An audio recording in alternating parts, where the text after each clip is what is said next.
안녕하세요. 김경래 선교사입니다. 하나님의 부르심에 순종하며 한 걸음 한 걸음 나아가는 것은 생각처럼 쉽지 않을 때가 있습니다. 특별히 하나님이 새로운 비전으로 길을 여실 때 그것을 따라가는 것은 대단한 용기가 필요합니다. 새롭게 하나님의 길을 여실 때 오직 하나님의 은혜만을 구하며 움직였던 믿음의 선배의 역사가 남아공에 있어 오늘 소개하려고 합니다. 저희 가족은 13년 전 시몬디움이라는 작은 마을의 농장집으로 이사를 했습니다. 농장 근로자 자녀들과 가장 가까운 거리에서 만나기 위해서였습니다. 여러 가지로 불편한 것이 많은 곳이지만 하나님은 저희 가족과 사역에 풍성한 은혜를 주셨습니다. 후에 알게 되었는데 볼 곳이 없는 초라한 작은 농장 마을인 시몬디움이 초기 위군어들이 모여서 하나님을 예배했던 곳이었습니다. 시몬디움이라는 이름은 피에르 시몬드에게서 시작되었습니다. 피에르 시몬드는 1651년 프랑스 남부 도시 리옹에서 변호사 아들로 태어났습니다. 그는 부유한 가정에서 자랐기 때문에 젊어서 세계 여러 곳을 여행할 기회가 있었습니다. 그는 사업에도 소질이 있었지만 학문적 능력도 상당히 뛰어났다고 합니다. 피에르 시몬드는 신학 공부를 마치고 1678년 27살에 목사로 안수를 받습니다. 목사로 리옹 근처 소도시에서 목회를 합니다. 하지만 1685년 낭트 칙령이 폐지되면서 피난길에 오릅니다. 스위스 제네바를 거쳐 위그너들이 가장 많이 피난한 네덜란드로 이주해서 목회자로 사역을 합니다. 하나님 피에르 시몬드에게 새로운 비전으로 도전합니다. 동인도 회사에서는 케이프 식민지를 위해서 떠나는 위그너들을 위한 목회자를 찾고 있었습니다. 당시 그는 1년 전부터 가깝게 지낸 미래의 아내가 될 수도 있는 여인과 평안한 가정을 이루고 안정된 삶을 꿈꾸고 있었습니다. 하지만 하나님이 주시는 마음을 따라 먼 아프리카를 떠나는 위그너들을 위한 사역을 결정합니다.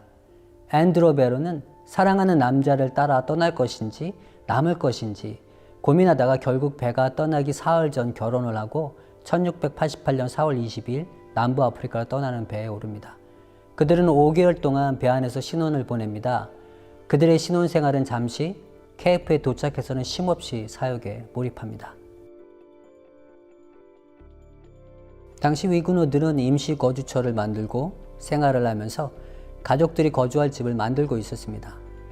위그너들은 한 번도 경작되지 않은 땅에서 개척을 시작했습니다. 그들은 힘든 노동, 고립된 삶, 그리고 배고픔을 견디어야 했습니다. 그뿐만 아니라 선주민이었던 고위산들, 그리고 사자 등 야생동물의 공격으로부터 자신을 보호해야 했습니다. 동인도 회사 자유정착민들은 독신 남성이 대부분이었는데 그들이 가지고 있는 단점은 쉽게 개척을 포기하고 지역을 떠나는 것이었습니다. 이렇게 버려둔 땅으로 위그너들이 들어가 성공적으로 개척을 합니다. 그들은 케이프 식민정부로부터 초기에 약속된 지원을 충분히 받지 못합니다. 거의 맨손으로 척박한 땅을 개척했습니다. 케이프 식민정부는 한편 위그너의 숫자가 많아지는 것을 두려워했는데 그 이유는 위그너들이 프랑스 왕을 배신한 사람들이기 때문에 언제든지 식민지 안에서 반역을 일으킬 수 있다고 생각했습니다. 네덜란드 정착민과 위그너들 사이에서 갈등은 심각했었습니다. 피에르 시몬드의 교회 공동체 사역은 당시 위그너들에게 영적 평안과 휴식을 제공했습니다. 1689년 위그너들은 교회 건물이 없었기 때문에 농장집이나 헛간을 이용해서 예배를 드렸습니다. 매주 60명 이상의 사람들이 모였다고 합니다. 예배는 찬양과 성경 읽기, 설교로 이루어졌으며 성찬이 있는 날에는 각자 컵을 가지고 와 성찬에 참여했습니다. 주일 예배는 여느 이민교회들처럼 각종 소식들을 들을 수 있는 곳이며 아울러 서로의 안전을 확인하는 장소였습니다. 피에르 시몬드는 식민지 정부와 관련된 각종 행정 업무를 중재했으며 여전히 가난하고 몇 년 동안 농사의 수확을 얻지 못했던 위그너들을 위해서 구제기금을 이곳저곳에 요청해 그들의 가난한 삶을 돕기도 했습니다.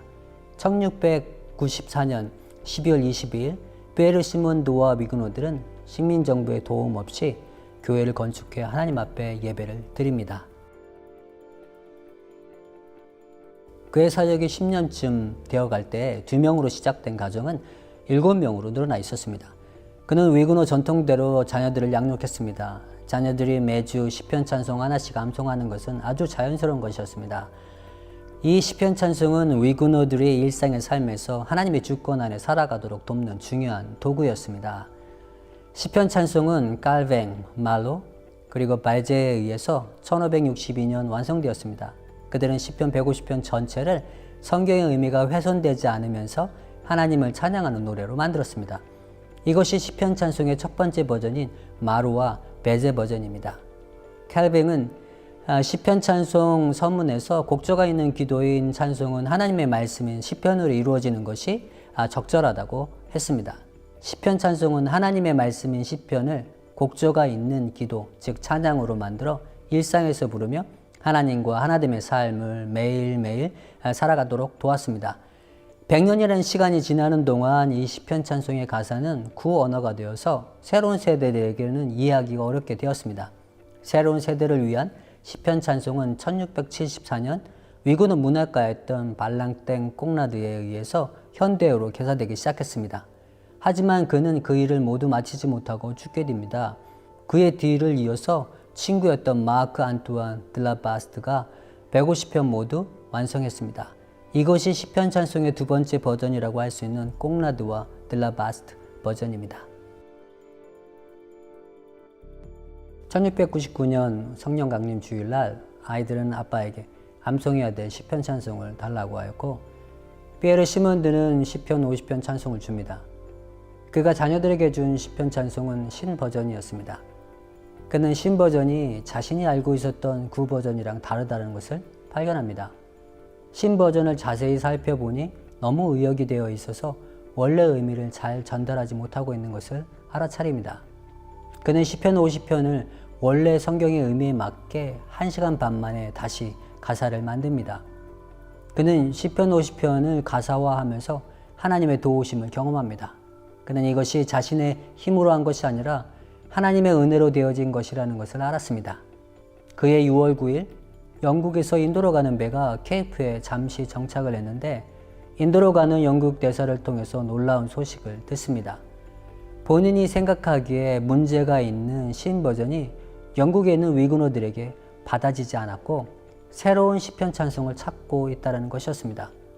네덜란드 위구노 교회도 마찬가지였습니다. 그는 큰 기쁨 가운데 시편을 가사화했습니다. 낮에는 위구노의 영적, 육체적 필요를 돌보며 사역을 했고 늦은 밤에는 새로운 시편을 가사화하는 작업을 했습니다. 모든 작업을 마치는데 3개월의 시간이 소요되었습니다. 한 개인에 의해서 기적과 같이 짧은 시간에 시편 찬송이 완성된 것입니다. 그는 또다시 새로운 도전을 합니다. 그동안 사역했던 사역지를 떠나 네덜란드로 돌아가서 하나님의 도우심으로 완성된 시편 찬송을 출판하기로 결정합니다. 1702년 4월 그의 가족은 네덜란드로 돌아갑니다. 피에르 시몬드는 본인이 번역한 시편 찬송을 네덜란드 위그너 교회에 제출합니다. 하지만 불행히도 그의 시편 찬송은 제대로 검토되지 않은 채 교회에서 거절됩니다. 그는 자신이 만든 시편 찬송을 출판하는 것이 하나님의 뜻임을 확신하고 자신의 모든 재산을 모아 1704년 출판합니다. 이렇게 탄생된 것이 아프리카 최초의 기독교 문학서적인 늦은 밤 아프리카와 시편 찬송입니다. 이 문서는 1997년 러시아의 세인트 피터스버그 도서관에서 발견될 때까지 알려지지 않았습니다. 그의 책이 발견되면서 남부 아프리카 위구노 연구는 새로운 전환점을 맞이하게 되었습니다. 아마도 피에르 시몬드는 하나님이 자신에게 왜 또 다른 도전을 하게 하셨는지 완전히 이해할 수 없었을 것입니다. 하지만 300년의 시간이 지난 오늘 우리는 그의 온전한 순종을 통해서 하나님과 교제했던 그분의 백성들이 어떻게 척박한 땅에서 기쁨과 은혜 가운데 살았는지 300년 전 위그노에게 하나님은 어떤 분이셨는지 보게 됩니다. 진정 하나님은 시대를 초월해서 우리와 함께 하시는 분, 시공간을 넘어서 우리에게 찬양을 받으시는 분이십니다. 피에르 시몬드는 척박한 아프리카 땅에서 늦은 밤 시편 찬송을 작업하며 받았던 감동을 서문에 남겼습니다. 저는 모든 분들이 이 사실을 알았으면 좋겠습니다. 아프리카나 다른 어느 곳이든 그곳이 보기에 아주 메마르고 건조한 땅이라 할지라도 하나님의 뜻 안에서 그분의 은혜의 강이 닿지 않는 곳이 없습니다. 때로는 하나님은 그분 자신의 영광을 드러내기 위해 가장 미천한 도구들과 우리가 예상치 못하는 것들을 통해서 역사하십니다.